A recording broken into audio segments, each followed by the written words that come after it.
Human girl cut her finger on the broken relic. Her purple blood made the aliens kneel immediately. Before we dive into this story, drop a quick hi in the comments and tell me where you're watching from. It really helps support the channel. The abandoned alien museum stood silent under the crimson light of 3 distant moons.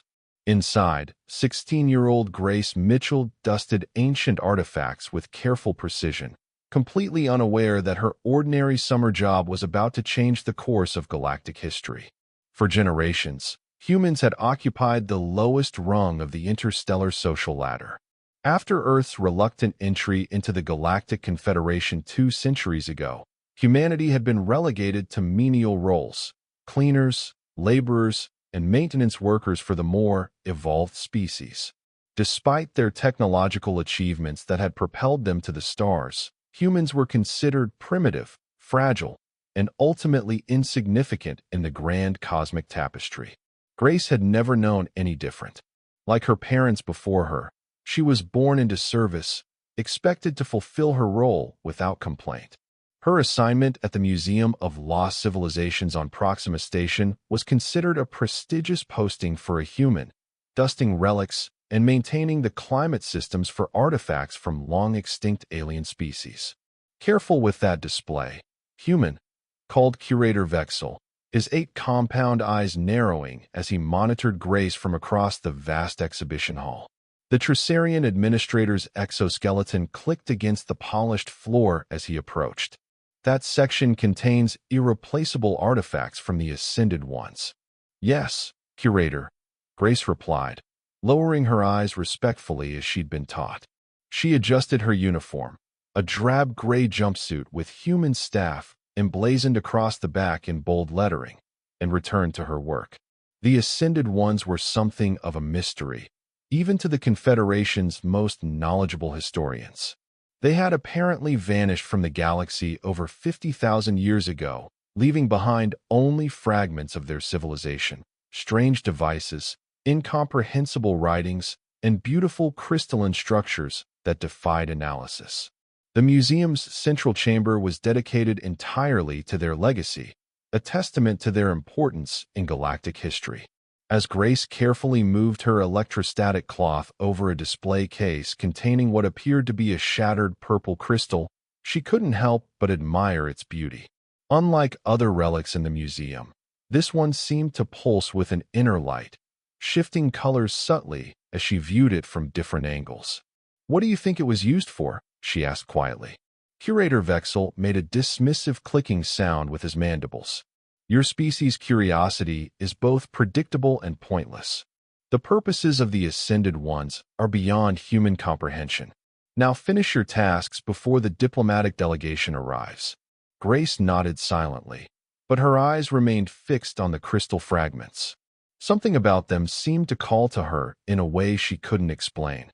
When Vexel finally moved to another section of the museum, she leaned closer, examining the relic with unrestrained fascination. The crystal had clearly once been whole, a sphere perhaps, or some more complex geometric shape. The edges where it had broken were jagged and sharp, catching the light in hypnotic patterns. Without thinking, Grace reached out, her fingers hovering just above the surface. "I wouldn't do that if I were you," came a low voice from behind her. Grace jumped, nearly knocking over the display. She turned to see Tyler Grant, another human worker assigned to the museum. At 19, he had already been working there for 3 years and had taken it upon himself to mentor newer staff like Grace. "You know the rules," he said quietly, glancing around to ensure no alien supervisors were within earshot. "Look, don't touch. Especially not the Ascended One stuff. Vexel would have you expelled from the station faster than you can say sorry." "I know," Grace sighed, withdrawing her hand. Don't you ever wonder about them? The Ascended Ones, I mean. What were they like? Where did they go?"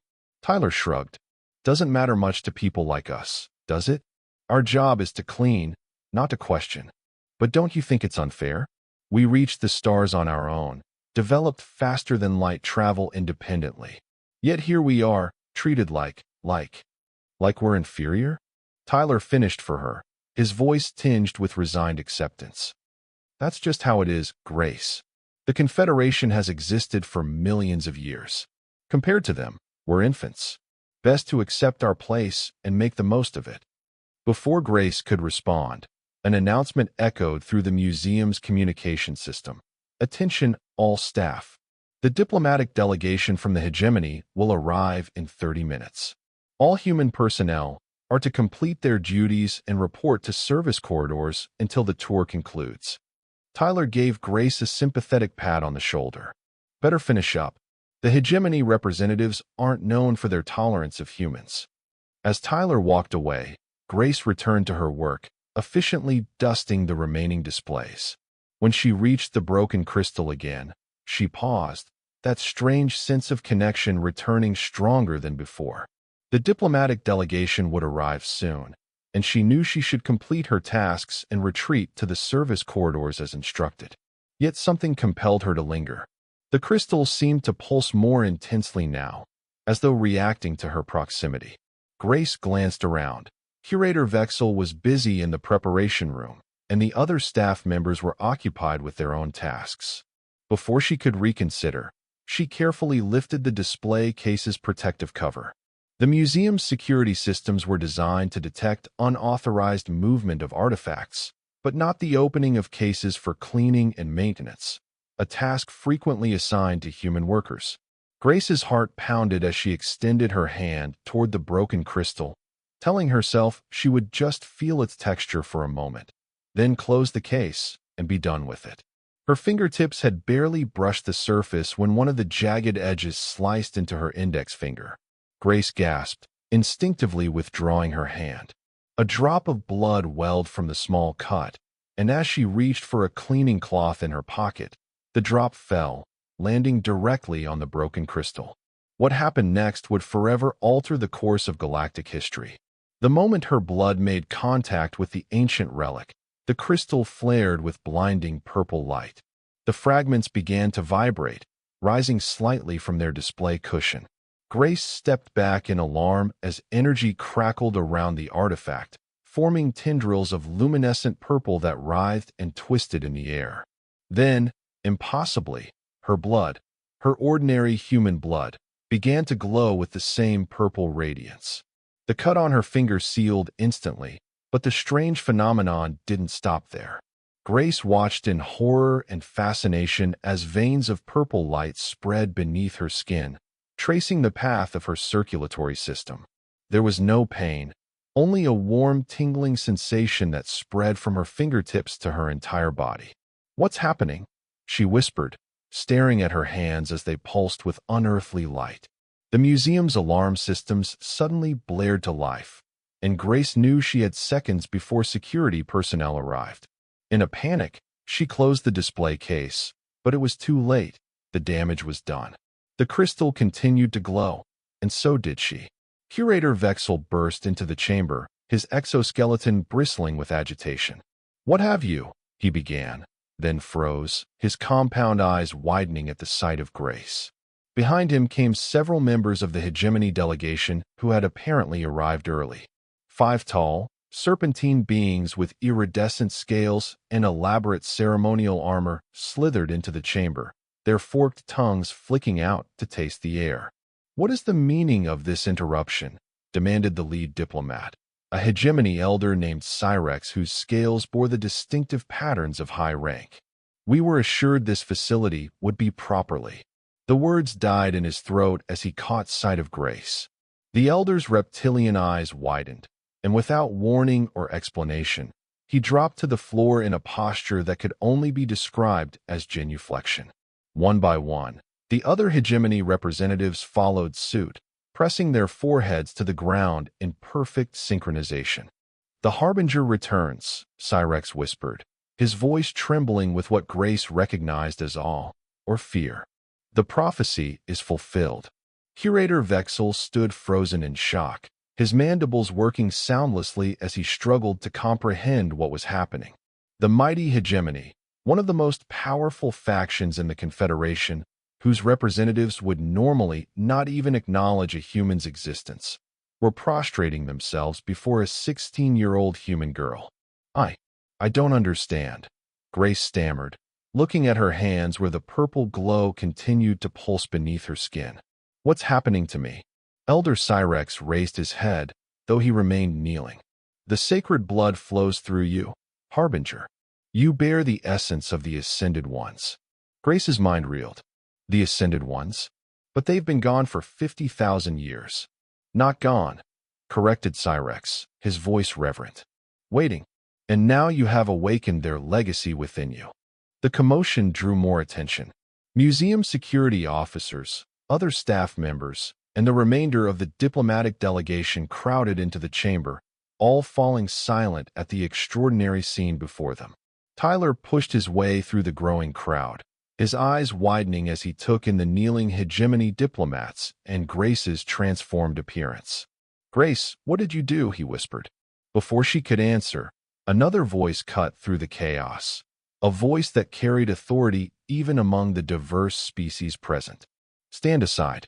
Let me see this phenomenon for myself." The crowd parted to reveal Ambassador Krell, the highest-ranking Confederation official on Proxima Station. The avian diplomat's feathers were sleek and black, his bearing regal as he strode forward, flanked by his personal guards. Unlike the hegemony representatives, Krell did not kneel. His sharp eyes studied Grace with clinical detachment. "Explain this," he commanded, addressing no one in particular. Curator Vexel finally found his voice. "Ambassador, I assure you this human will be severely punished for interfering with the artifacts. She has clearly activated some dormant technology that—" "Silence," Krell said, raising a taloned hand. "Elder Cyrex, explain your behavior. Why do representatives of the mighty hegemony kneel before a human?" Cyrex slowly rose, though his posture remained deferential. "This is no mere human, Ambassador. She bears the sacred blood of the Ascended." Murmurs rippled through the assembled crowd. Even Ambassador Krell seemed taken aback by this claim. "The Ascended Ones are a historical footnote," he said dismissively. "A civilization that reached its peak and disappeared, as all eventually do. Their artifacts are curiosities, nothing more." "You are wrong," Cyrex replied, with a boldness that surprised everyone present. "The hegemony has preserved the ancient texts. We have maintained the prophecies that speak of the Harbinger who would one day return, bearing the sacred blood that flows purple with power." As if responding to his words, the glow beneath Grace's skin intensified. She felt a strange energy building within her, neither pleasant nor painful, but undeniably powerful. "The prophecy states that when the Harbinger returns, the time of ascension will begin anew," continued Cyrex. "All who recognize the sacred blood will be elevated. All who deny it will be left behind." Ambassador Krell's feathers bristled with indignation. "This is superstitious nonsense. The Confederation does not govern based on ancient myths or religious texts. This human has clearly been exposed to some unknown technology. She will be quarantined and studied." He gestured to his guards. "Seize her." The guards moved forward, but stopped abruptly as Grace raised her hand in a reflexive gesture of protection. A pulse of purple energy emanated from her palm, not harming the guards, but pushing them gently, yet firmly backward. Grace stared at her hand in shock. She hadn't consciously directed that energy. It had responded to her fear, protecting her without conscious thought. "You see," Elder Cyrex hissed triumphantly. "The sacred blood awakens to defend its vessel." Ambassador Krell's expression darkened. "This changes nothing. The human will be contained until we understand what has happened." He turned to address the security officers. "Implement quarantine protocol." But as the security team moved forward, a new complication arose. The museum's communication system suddenly activated, displaying urgent messages from across the station. Reports flooded in of similar purple energy manifestations appearing at other Ascended Ones artifact sites throughout the facility. And more concerning still, incoming transmissions from other Confederation outposts reported the same phenomenon occurring simultaneously across the galaxy. Krell's composed demeanor finally cracked. "What is happening?" he demanded. A junior communications officer, a multi-limbed Zeronian, nervously extended a data pad. "Ambassador, We're receiving thousands of reports. Every museum, research facility, and archaeological site housing Ascended One's artifacts is experiencing the same energy signature. And there's more. Speak, Krell commanded. Confederation intelligence has intercepted communications from the hegemony worlds. They're celebrating. They're calling it the return. All eyes turned to Elder Cyrex, who stood with newfound confidence. For millennia, the hegemony has safeguarded the prophecies when others dismissed them as myths. We have prepared for this moment while the Confederation buried the truth. The Harbinger has awakened the sacred blood, and the great ascension begins anew. Grace, overwhelmed by the rapid escalation of events, found her voice. I don't understand any of this. I'm not a Harbinger or whatever you're calling me. I'm just Grace. I work here. I dust displays and mop floors. Not anymore, said Elder Cyrex, with unexpected gentleness. The sacred blood has chosen you, child. The legacy of the most advanced civilization the galaxy has ever known now flows through your veins. Tyler, who had been watching silently, finally stepped forward. What does this mean for her? For humans? It was a question that struck at the heart of the matter, one that everyone present suddenly realized had profound implications. If a human, a member of one of the Confederation's most dismissed species, had been chosen as the vessel for this ancient power, what did that mean for the established order? Before anyone could answer, the crystal fragments in the display case began to resonate more intensely. The purple energy coalesced, forming symbols in the air, complex, shifting glyphs that hovered before them like living text. The language of the Ascended, breathed Cyrex. Unseen for 50 millennia. To everyone's astonishment, Grace responded, "It's speaking to me. I can understand it." The symbols shifted and flowed, and Grace's eyes tracked their movements. It says, the Ascension Protocol has been initiated. The chosen vessel will guide the worthy to evolution. Ambassador Krell's composure had completely abandoned him now. This is impossible. No one has ever deciphered the Ascended language. The sacred blood knows its own, Cyrex said simply. Grace continued to translate, her voice growing stronger as she connected more deeply with the message. The Ascended Ones didn't disappear. They evolved, transcended their physical forms.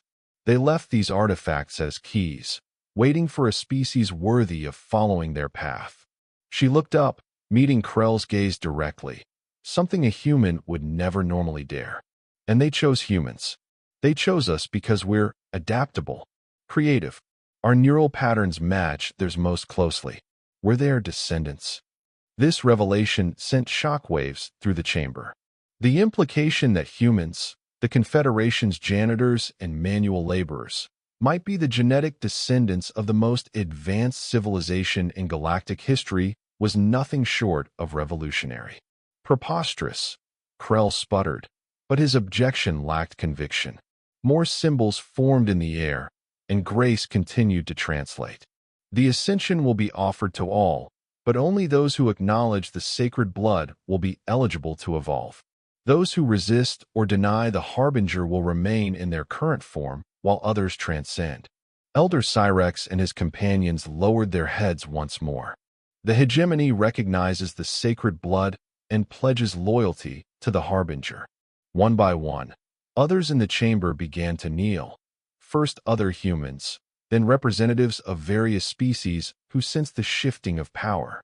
Even some of Ambassador Krell's own guards sank to their knees, responding to something primal within them that recognized the truth of what was happening. Krell himself remained standing, his feathers quivering with barely contained rage and fear. This is insurrection. The Confederation will not be overthrown by superstition and light shows. Grace felt a surge of confidence that was entirely new to her. The timid human girl who had spent her life with downcast eyes now stood tall, purple light coursing through her veins, as she addressed one of the most powerful figures in the galaxy. It's not about overthrow, Ambassador. It's about evolution. The Ascended Ones aren't forcing anyone to join them.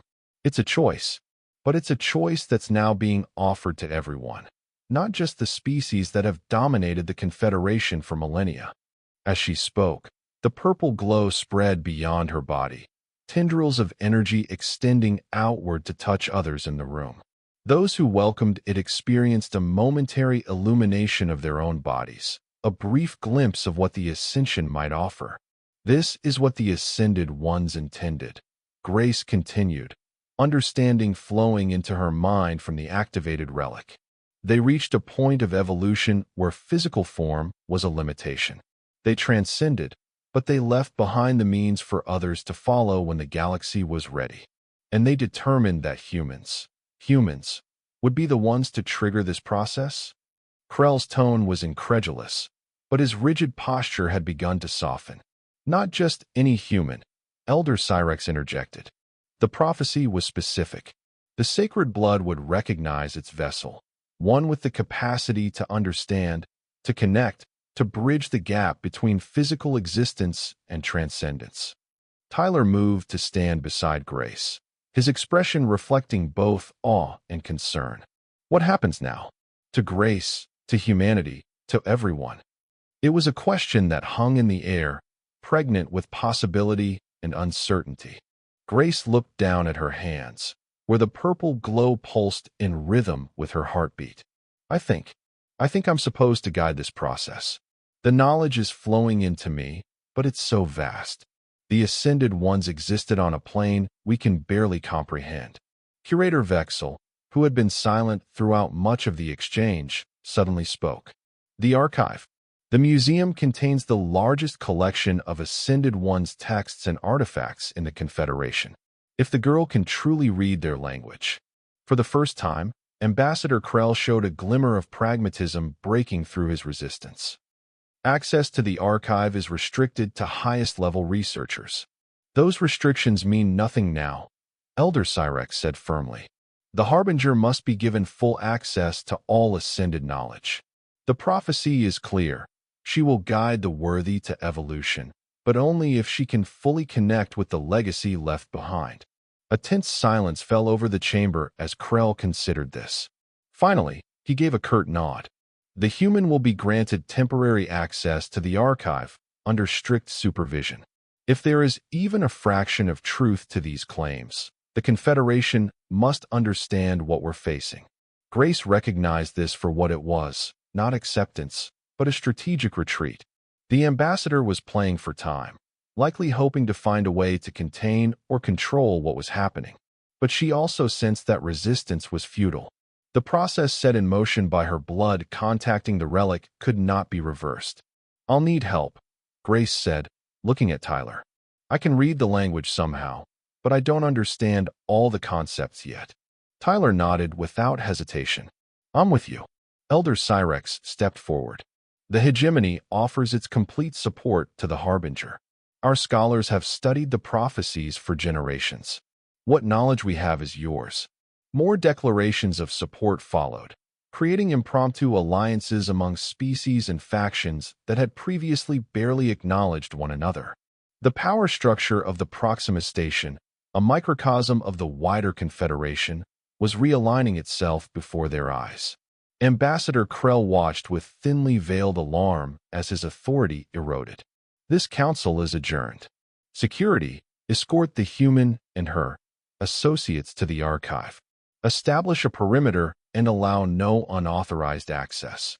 As the group prepared to move to the archive, Grace felt a strange sensation, as if distant minds were reaching out to her across vast distances.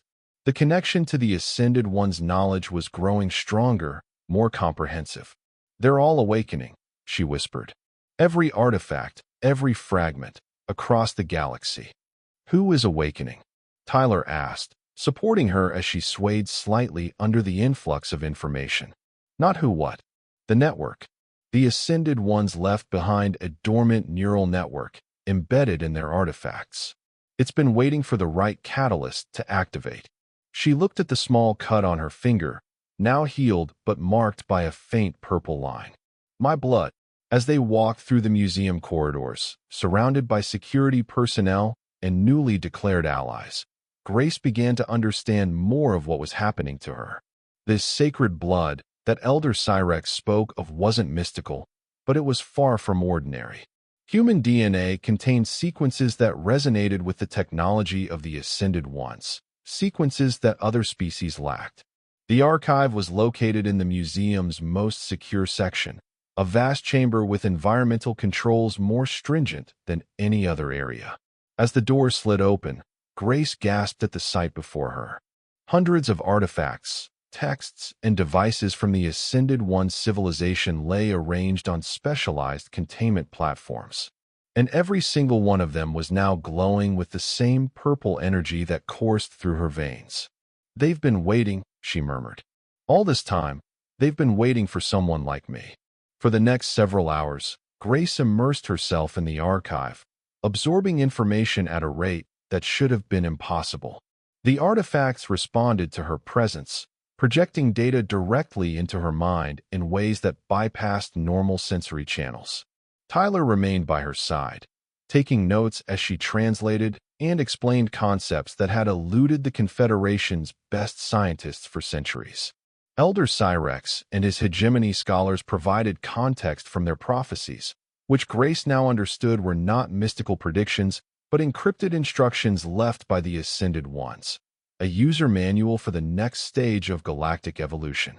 Ambassador Krell observed from a distance, reporting developments to the Confederation High Council. The initial shock and resistance were gradually giving way to cautious curiosity, at least among those pragmatic enough to recognize the futility of fighting against the tide of change. As the galactic day cycle waned, Grace finally stepped away from the artifacts, her mind buzzing with new knowledge. "I understand now," she announced to the assembled group. The Ascended Ones reached a state of evolution where physical form became optional. They transcended into a higher dimensional plane, but they didn't abandon this galaxy.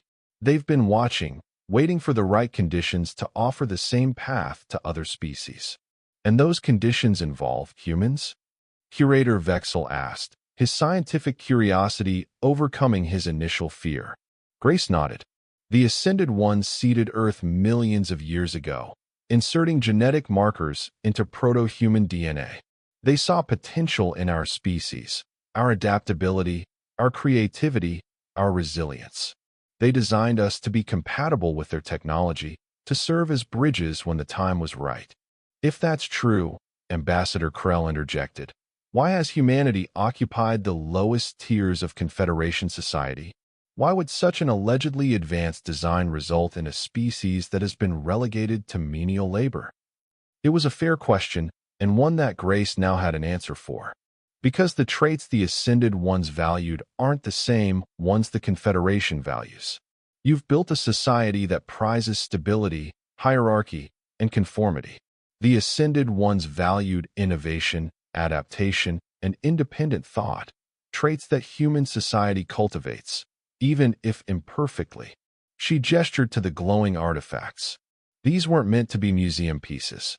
They're tools, components of a vast network designed to facilitate transcendence. And they respond to human DNA, specifically to a rare genetic marker that I apparently possess. Elder Cyrex nodded sagely. The prophecies speak of the pure vessel, one whose blood runs with undiluted sacred essence. Among millions of humans, you alone carry the complete genetic key, Harbinger. Tyler looked concerned. "So what happens now? Are you supposed to, ascend? Leave everyone behind?" Grace shook her head. "No, that's not the plan. I'm meant to be a conduit, not a solitary transcender. The ascension is meant to be offered to all species who are ready to accept it." She hesitated, then added, "But there's a choice involved. No one is forced to evolve. And those who choose not to?" Krell asked sharply. "They continue as they are," Grace replied simply. The Ascended Ones believed in evolution through choice, not coercion. This answer seemed to ease some of the tension in Krell's posture. "The Confederation High Council will require proof of these claims. Demonstrations, evidence." Ambassador, Elder Cyrex interrupted. "With respect, events are moving beyond the Council's authority. Already, the sacred network awakens across the galaxy. The Harbinger's emergence cannot be contained or controlled by traditional power structures.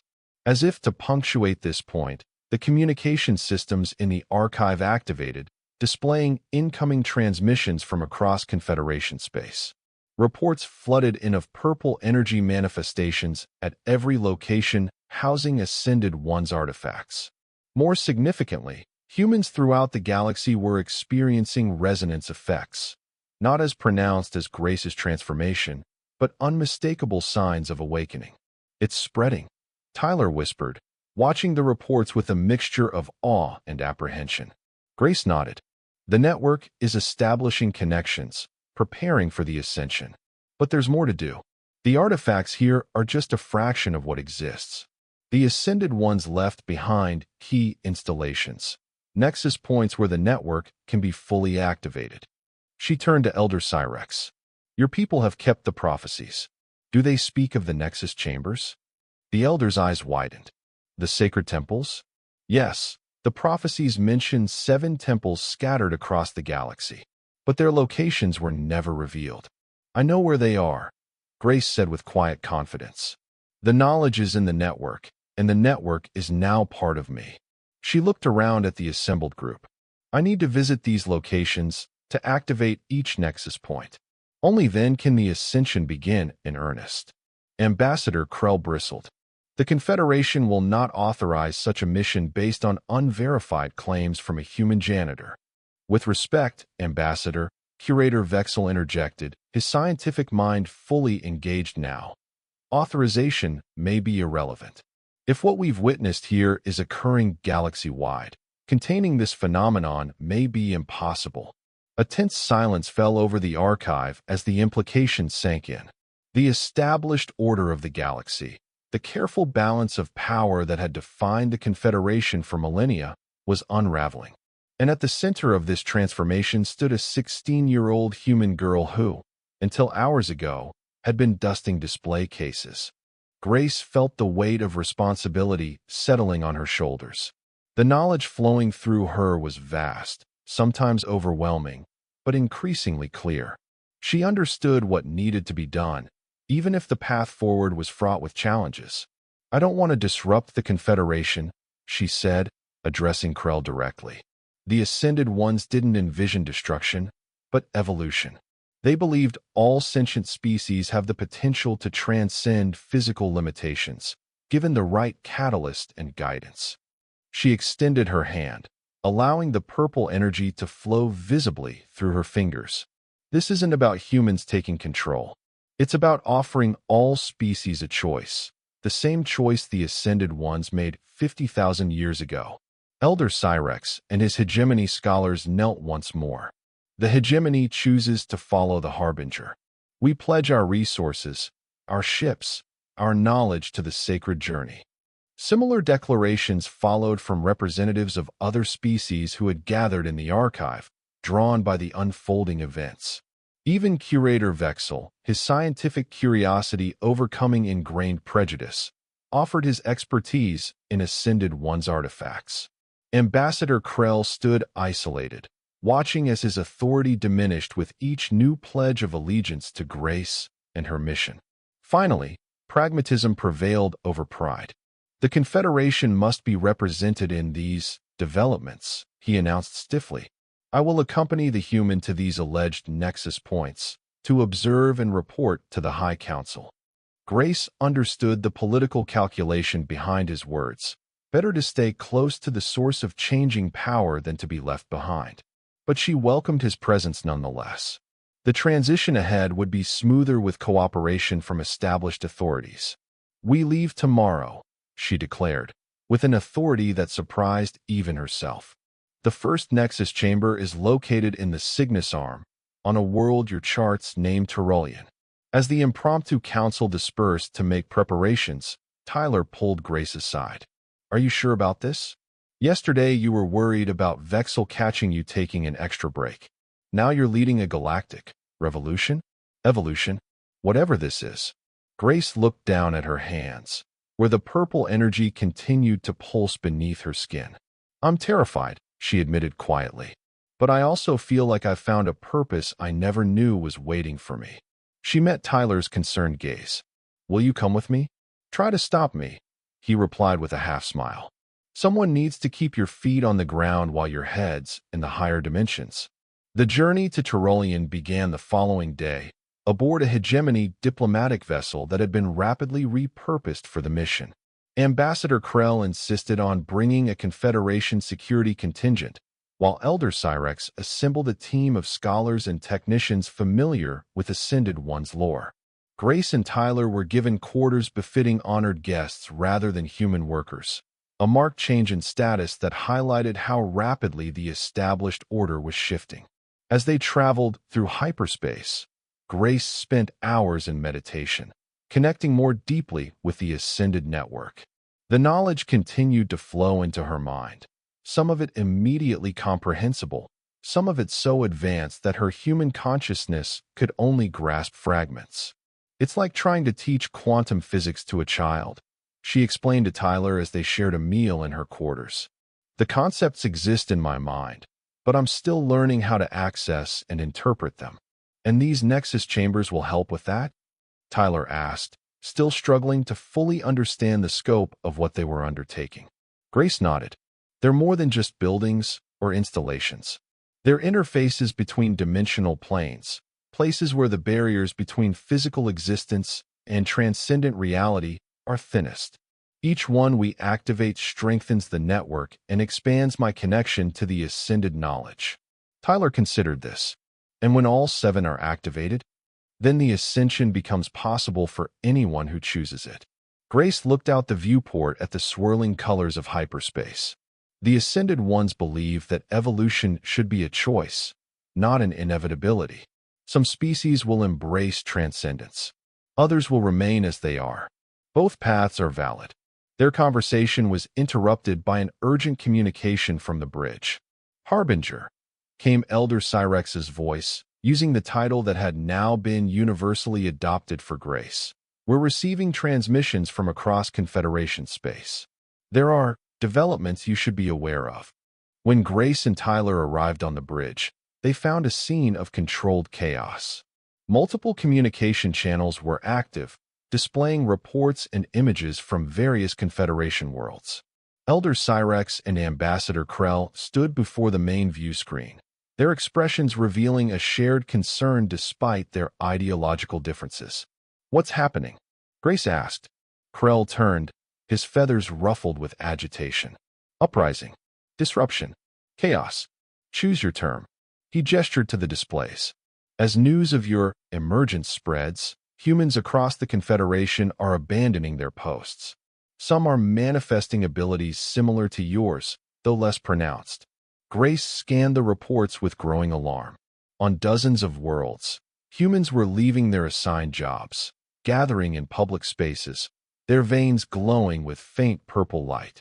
In some locations, Confederation authorities were responding with force, attempting to contain what they perceived as insurrection. "This isn't what I wanted," Grace whispered. "The ascension isn't meant to be violent or disruptive." "Perhaps not," Krell replied grimly. "But you've upended a social order that has existed for centuries. Did you expect there would be no consequences?"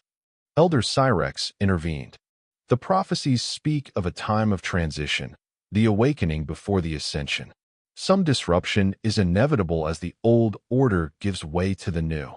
"People are being hurt," Grace said, pointing to footage of Confederation security forces confronting gathered humans on a space station. "This has to stop." She closed her eyes, reaching out through the network that now connected her to Ascended artifacts, and by extension, to humans carrying the activation markers across the galaxy. It was difficult, like trying to direct a river with her bare hands, but she managed to project a simple message. Peace. Patience. The time is coming, but violence is not the way. Across the displays, the scenes of confrontation began to calm. Humans who had been on the verge of conflict stepped back, the purple glow beneath their skin dimming slightly as they heeded Grace's influence. Ambassador Krell watched with undisguised alarm. "You can control them?" "Not control," Grace corrected, opening her eyes. "Guide.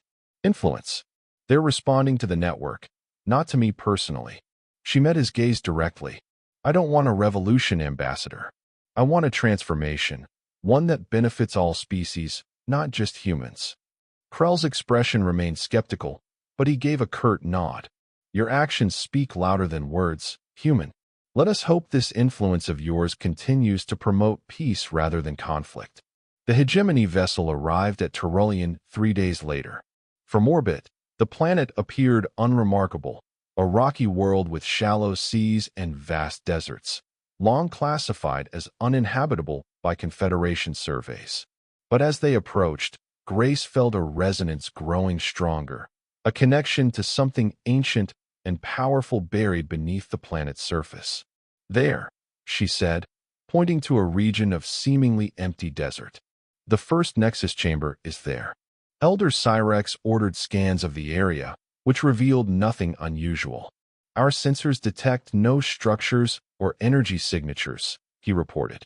You wouldn't, Grace replied with certainty. The chambers exist partially in other dimensional planes. They're designed to be invisible to conventional detection methods. She touched her chest, where the purple energy pulsed more intensely. But I can feel it. It's calling to me. The landing party consisted of Grace, Tyler, Elder Cyrex, Ambassador Krell, and a mixed group of security personnel and technical specialists. As their shuttle descended to the desert surface, Grace's transformation became more pronounced, the purple glow beneath her skin brightening, tendrils of energy occasionally extending beyond her physical form. When they touched down, Grace was the first to exit the shuttle, stepping onto the sun-baked sand with a confidence that belied her 16 years. The others followed cautiously, scanning the seemingly empty landscape. There's nothing here, one of Krell's security officers muttered. But Grace was already walking purposefully across the desert, drawn by an invisible pull that only she could sense. After several hundred meters, she stopped at a spot indistinguishable from any other. This is it, she announced. The entrance to the first Nexus chamber. Before anyone could question her, Grace knelt and pressed her palm against the sand. Purple energy flowed from her hand into the ground, spreading outward in complex geometric patterns that etched themselves into the desert floor. The sand began to shift, not as if being blown by wind, but as if reality itself were being reshaped. A structure materialized before their eyes, not by rising from beneath the sand, but by transitioning from some other dimensional state into physical reality. It was a temple of sorts, though unlike any architecture known to the Confederation. Crystalline spires twisted in impossible angles, creating a structure that seemed to extend in directions beyond the 3 dimensions of normal space. By the sacred texts, breathed Elder Cyrex. It is just as the prophecies described. Even Ambassador Krell seemed momentarily stunned into silence, his skepticism giving way to wonder at the sight of a structure that defied physical laws. Grace approached what appeared to be an entrance, an archway that shimmered with the same purple energy that coursed through her veins. I have to go inside, she said. Alone. Tyler stepped forward. Grace, we don't know what's in there. It could be dangerous. She turned to him with a gentle smile. It was built for someone like me, Tyler. The danger would be in not fulfilling its purpose. She looked at the others. Wait here. This won't take long. Before anyone could object, Grace stepped through the archway and vanished. Tyler moved to follow but was repelled by an invisible barrier that now sealed the entrance. Inside the Nexus chamber, Grace found herself in a space that seemed both vast and intimate, as if it expanded or contracted to accommodate her presence. The walls, if they could be called that, pulsed with living light, forming patterns and symbols that she now recognized as the language of the Ascended Ones. At the center of the chamber stood a crystalline structure similar to the broken relic that had started her journey, but intact and far larger. As she approached, the crystal responded to her presence, illuminating with intense purple energy. Grace placed her hands on the crystal's surface, and immediately, a flood of knowledge poured into her mind, not chaotic or overwhelming as before, but ordered and accessible. She understood now that each Nexus chamber contained a fragment of the complete Ascended knowledge, designed to be absorbed sequentially to allow the recipient's consciousness to adapt gradually. This first chamber contained the foundational principles, the history of the Ascended Ones, their journey from physical beings to transcendent entities, and their decision to leave behind the means for other species to follow when they were ready. Grace also received a clearer understanding of her own role. She was not merely a catalyst or a messenger, but a bridge, a being capable of existing in both physical reality and the higher dimensional planes that the Ascended Ones now inhabited. Her purple blood was the key that unlocked this potential, not just in herself, but in all humans who carried the dormant genetic markers. When she emerged from the chamber some time later, the waiting group noticed an immediate difference. Grace's transformation had progressed. The purple energy no longer merely flowed beneath her skin, but formed a subtle aura around her entire body. Her movements seemed more fluid, as if partially liberated from the constraints of gravity. "It worked," she announced, her voice carrying a new resonance. "The first nexus is activated." As she spoke, the temple began to shift again, not disappearing but changing its configuration. The spires realigned themselves, and a beam of purple energy shot skyward, piercing the atmosphere and extending into space. A beacon visible across thousands of light years. "What did you do in there?" Ambassador Krell demanded, his composure shaken by the display of power beyond anything in the Confederation's understanding. "I connected with the network," Grace replied. "This nexus will now serve as a transmission point, spreading the activation signal to compatible artifacts and individuals across this sector of the galaxy." "Compatible individuals?" Tyler asked. "You mean humans?" Grace nodded. "Primarily, yes. The genetic markers are most common in humans, though some other species carry fragments. Each activated nexus expands the network's reach and strengthens the signal." Elder Cyrex stepped forward. "The prophecies speak of changes that follow each temple's awakening, signs and wonders that herald the approaching ascension." "Yes," Grace confirmed. "As each nexus activates, the barriers between dimensional planes will thin. Some individuals will begin to manifest abilities as their consciousness expands beyond normal physical limitations." Ambassador Krell's alarm was evident.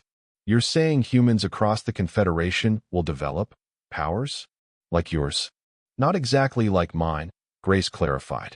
"I'm the primary vessel, the genetic match that the Ascended Ones designed their technology to recognize most completely. Others will experience partial effects, proportional to their genetic compatibility and personal readiness." She looked at the energy beam still shooting into space. "But yes, humans throughout the Confederation will begin to change. The old hierarchies based on species superiority will become increasingly meaningless as the ascension approaches." Krell turned away, activating his personal communication device to report these developments to the Confederation High Council. His whispered conversation carried tones of urgency and growing concern. "We should continue to the next nexus," Elder Cyrex suggested. "The prophecies indicate that all 7 must be activated in sequence within a specific time frame."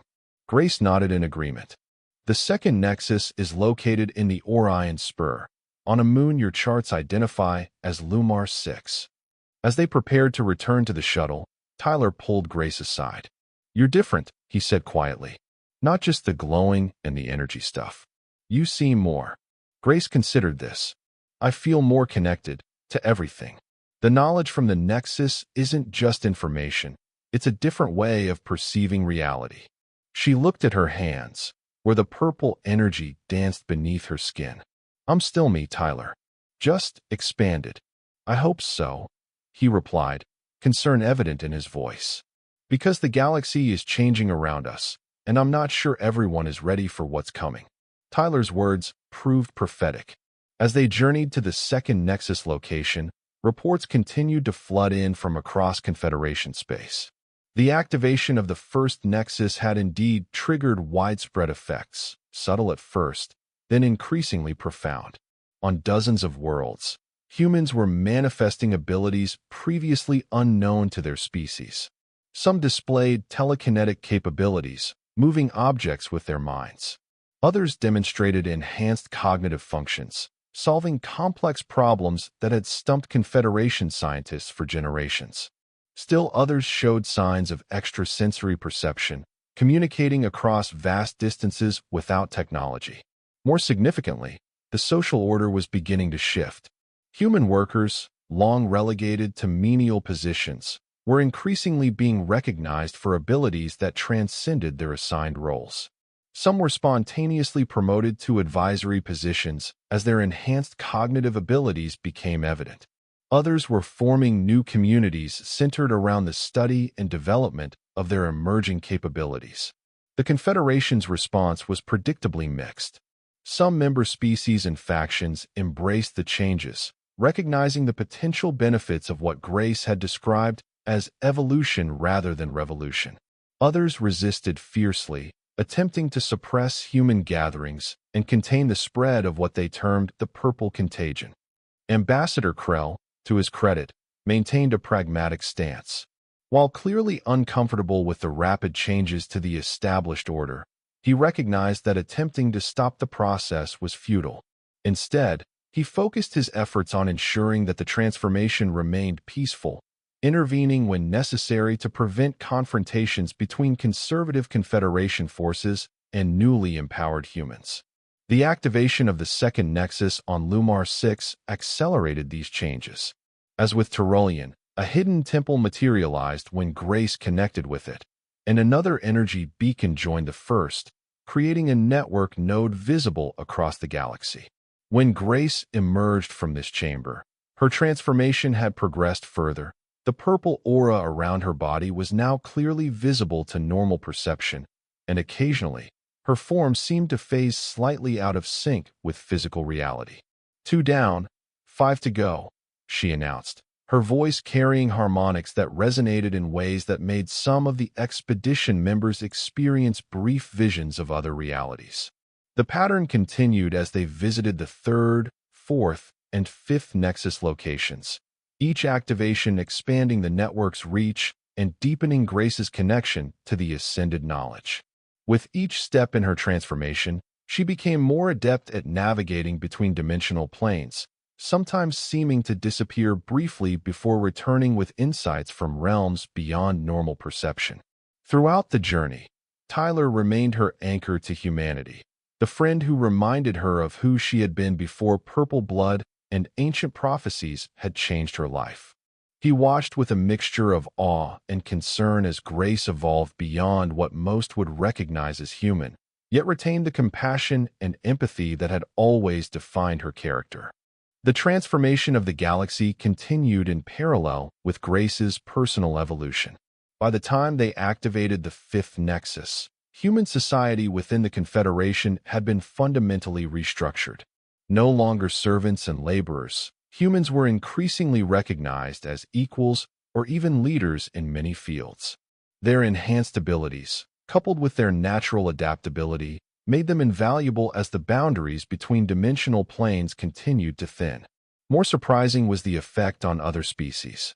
While humans showed the most pronounced response to the ascension energy, individuals from many Confederation species began to manifest similar, if lesser, capabilities. This development confirmed Grace's earlier assertion that the ascension was not meant exclusively for humans, but was available to all who were ready to embrace it. As they approached the 6th Nexus location, a gas giant's remote moon in the Perseus Arm, a new complication arose. A Confederation battle fleet had taken up position around the planet, clearly intent on preventing their landing. The High Council has finally decided on direct intervention, Ambassador Krell explained grimly as they received the fleet's transmission ordering them to withdraw from the system. They fear what will happen when all 7 Nexus points are activated. They cannot stop what has already begun, Elder Cyrex declared, his belief in the prophecies unshaken despite the obstacle before them. Grace stood on the bridge of the hegemony vessel, contemplating the blockade with calm detachment. After 5 Nexus activations, she had evolved far beyond the timid human girl who had once dusted museum displays. The purple energy now formed complex patterns around her body, occasionally extending into geometries that hurt the eyes to look upon directly. "They're afraid," she said simply. "Fear is a natural response to fundamental change." Tyler, who had remained by her side throughout the journey despite his own struggles to comprehend the transformation he was witnessing, placed a hand on her shoulder. "What will you do?" Grace closed her eyes, reaching out through the network that now spanned much of the galaxy. "I'll show them what the Ascension truly offers." What happened next would be recorded in Confederation historical archives as the revelation of Perseus. Grace extended her consciousness through the network, touching the minds of every being aboard the blockading fleet. Not to control or manipulate, but to offer a glimpse, a momentary window into the reality that the Ascended Ones inhabited. For a brief instant, every officer, crew member, and soldier experienced a vision of transcendence. The freedom from physical limitations, the expansion of consciousness across dimensional barriers, the peaceful coexistence of entities beyond material form. They felt the potential within themselves, the dormant capacity for evolution that the Ascension would awaken. When the vision faded, the fleet's communication channels fell silent. Then, one by one, ships began to move aside, creating a clear path to the moon's surface. No orders had been given, no commands issued. Individual crews, from admirals to maintenance workers, had made a collective choice based on what they had experienced. "They understand now," Grace said softly as their vessel moved through the parted fleet. "Not completely. That's not possible without full ascension, but enough to make an informed choice." Ambassador Krell, who had experienced the vision alongside everyone else, appeared deeply shaken. "What I saw is that what awaits us all. It's one possibility," Grace replied. "The Ascension offers many paths, many forms of evolution. Each being chooses their own direction once the limitations of physical existence are transcended." The activation of the sixth nexus proceeded without further opposition. As with the previous locations, a hidden temple materialized when Grace connected with it, and another energy beacon joined the growing network. When she emerged this time, her transformation had progressed to a point where her human form appeared almost translucent, overlaid with patterns of purple energy that sometimes resolved into glimpses of higher dimensional structures. "One more," she announced, her voice now carrying harmonics that triggered synchronistic understanding in the minds of listeners. "The final nexus lies at the galactic core, on a world your charts name Centaurus Prime." The journey to Centaurus Prime was unlike any previous leg of their expedition. The galactic core was a region of intense stellar activity, radiation, and gravitational anomalies, normally impassable to Confederation vessels. But as they approached, Grace guided their ship through corridors of stable space-time that conventional sensors couldn't detect, navigating by her connection to the Ascended Network rather than by traditional astrogation. News of their journey had spread across the galaxy. By the time they reached Centaurus Prime, ships from hundreds of species had gathered in the surrounding space, not to prevent the final activation, but to witness it. The transformation of the Confederation was already well underway, with old hierarchies giving way to new forms of cooperation based on mutual evolution rather than domination. Centaurus Prime itself was a small, rocky world orbiting close to the supermassive black hole at the galaxy's center. As their shuttle descended to its barren surface, Grace stood at the viewport, gazing at the spectacular vista of the core, millions of stars packed into a volume of space where their light created an eternal day. "This is where it began," she said softly. "The Ascended Ones originated here, at the galaxy's heart. The seventh nexus is both the end and the beginning of the cycle." When they landed, Grace led them to a vast plain where geometrically perfect crystalline formations jutted from the ground. Natural structures created by the intense gravitational forces and radiation of the core region. Unlike the previous nexus locations, the temple here was already visible, a massive crystalline cathedral that pulsed with purple energy in anticipation of Grace's arrival. As they approached the entrance, Grace turned to address the group that had accompanied her on this extraordinary journey. Ambassador Krell, Elder Cyrex, Tyler, and all the others who had witnessed her transformation from human janitor to transdimensional being. What happens next will complete the cycle that began 50,000 years ago, she explained. The activation of the seventh nexus will fully establish the Ascension network across the galaxy. After that, each sentient being will have the opportunity to evolve, to transcend their current limitations if they choose. She looked directly at Tyler, who had remained her friend and anchor throughout. Some will choose to remain as they are, and that choice is equally valid. The Ascended Ones believed in evolution through free will, not through compulsion. Tyler stepped forward. Will we see you again? After you activate this final nexus? Grace smiled, though her face now seemed composed more of light and energy than flesh. I'll be changed, but not gone. The Harbinger's role doesn't end with activation. It transitions to that of guide.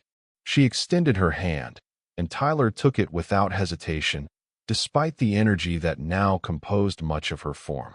Thank you for believing in me, she said softly, for reminding me of my humanity even as I evolved beyond it.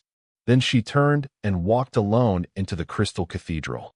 Unlike the previous Nexus chambers, this one did not seal behind her.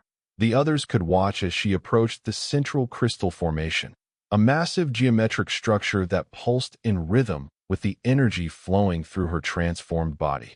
Grace placed her hands on the crystal, and the connection was instantaneous and profound. The knowledge and power of all 7 Nexus points flowed into her simultaneously, completing the transformation that had begun with a simple cut on her finger in a museum far from here. The purple energy exploded outward in a wave that engulfed first the cathedral, then the planet, then expanded beyond. A pulse of transformative potential that raced across the galaxy at speeds beyond the limitations of physics. It touched every world, every being, offering the choice that the Ascended Ones had prepared for 50,000 years, the choice to evolve beyond physical form, to ascend to a state of existence where consciousness was no longer bound by material limitations. In that moment, Grace Mitchell, once a human janitor, now the harbinger of ascension, fully comprehended the legacy she had inherited and the future she would help guide. Her consciousness expanded to encompass the galaxy, connecting with the minds of countless beings as they made their choice, to ascend or to remain. Many chose ascension, their physical forms dissolving into patterns of energy that joined a growing network of evolved consciousness spanning the galaxy. Others chose to remain in their current form, either out of preference or because they weren't yet ready for such a profound transformation. And true to the principles of the Ascended Ones, both choices were honored. Those who transcended did not abandon those who remained, but established new forms of communication and cooperation. The galaxy entered an unprecedented era of harmony as the artificial barriers between species gave way to mutual respect and understanding. Tyler Grant, standing at the entrance to the Crystal Cathedral, watched as Grace's physical form underwent its final transformation. The purple energy that had flowed through her veins now composed her entire being, a luminous, ever-shifting pattern of light and consciousness that maintained a recognizable human shape more out of choice than necessity. When she spoke, her voice resonated directly in the minds of all present. The ascension is complete, but the journey is just beginning. Each being in this galaxy now has the freedom to evolve at their own pace, to explore the infinite possibilities of existence beyond physical limitations. She extended a hand composed of pure energy toward Tyler. Some will choose to remain as guides for those who follow later. I am one of those guides. Tyler smiled, understanding now what his friend had become, not a deity or a ruler, but a bridge between realities, helping others navigate the path that she had been the first to travel. Across the galaxy, the purple energy continued to flow, offering each being the choice that defined the legacy of the Ascended Ones. the freedom to evolve through choice rather than compulsion, to transcend limitations while honoring the journey of all sentient life. And it had all begun with a human girl who cut her finger on a broken relic, whose purple blood had awakened a legacy 50,000 years in the making. And that was the end of the story. If you listened all the way to here, don't forget to leave feedback about what you thought of the story in the comments, whether positive or negative. Your feedback helps us improve. Also, leave your like and subscribe to the channel for more stories like this one. And I'll leave here on the screen another video that I'm sure you'll like. Big hug, and see you in the next story.